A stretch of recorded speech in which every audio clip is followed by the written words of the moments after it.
What's poppin' in Kigali? What's up? It's a Queen Manzera and Kampira. Kampi. Hey, it's a king, a queen, and a queen. and a queeness. Reka mbabazi.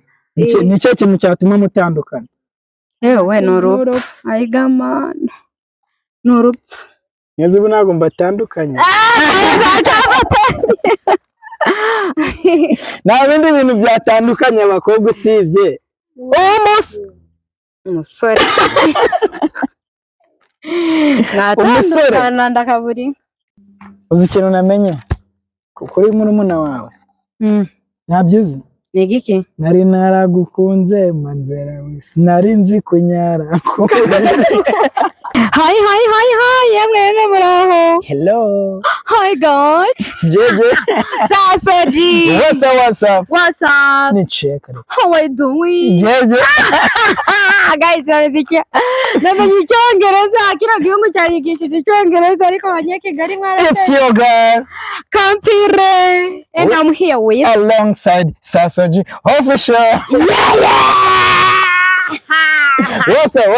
what's up jeje ako jeje Sasoji yewe so guys ariko Sasoji mwana gutuma mvuga iki kinyamugi kuvuga ikinyamugi Sasoji yaje ngo afite ikibazo ngo cyo kudaseka ngo ntumbaze ngo ibiki n'ibiki none ampaye challenge yo kumusetsa kombona cameraman wawe ari wisekera ubundi se ko setsa wabire karata nibanze uri kumukamera ku manota 10 abantu bagiye kuguha ugiye gutuma nseka mu munota yewe gamana we wakora ikintu wambwira amagambo ngiye gusetsa umuntu n'inshakempe ngiye gusetsa umuntu n'inshakempe seso karame ufite sheri nawe byagenze bite se mama mwiza